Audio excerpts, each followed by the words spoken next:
Frindle, Chapter 13, Ripples. But life did settle back to normal in Westfield. More leaves fell, Thanksgiving came, then the first snow, then Christmas and more snow.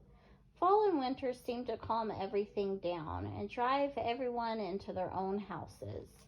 Things were calmer at Lincoln Elementary School, too. Frindle mania was over, but that didn't mean that the word was gone. Not at all. All the kids and even some of the teachers used the new word. At first it was on purpose, then it became a habit, and by the middle of February, Frindle was just a word, like door or tree or hat. People in Westville barely noticed it anymore. But in the rest of the country, things were hopping. Frindle was on the move. In hundreds of little towns and big cities from coast to coast, kids were using the new word, and parents and teachers were trying to stop it. What had happened in Westfield happened over and over and over again.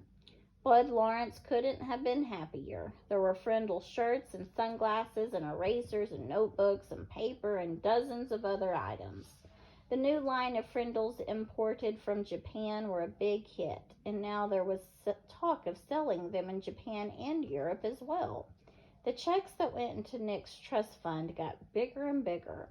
Bud opened his own factory in Westfield to make Frindle baseball caps, which created jobs for 22 people. And in March, the town council voted to put up a little sign on the post below the town's name along Route 302. It said, "Home of the original Frindle." And Mrs. Granger, she seemed to have given up, or perhaps she had been ordered to. No one knew. Her poster about the forbidden word had quietly disappeared from the bulletin board, and the kids were not staying after school writing sentences anymore.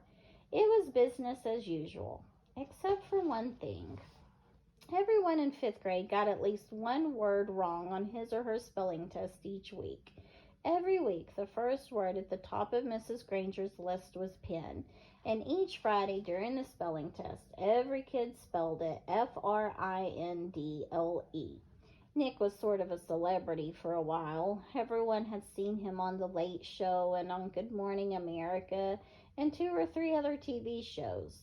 John and Chris and all his friends kept asking about what it was like to ride in a limousine. After a week or two, though, it was old news, and everyone seemed to forget it and move on. The only person who couldn't quite forget about everything was Nick.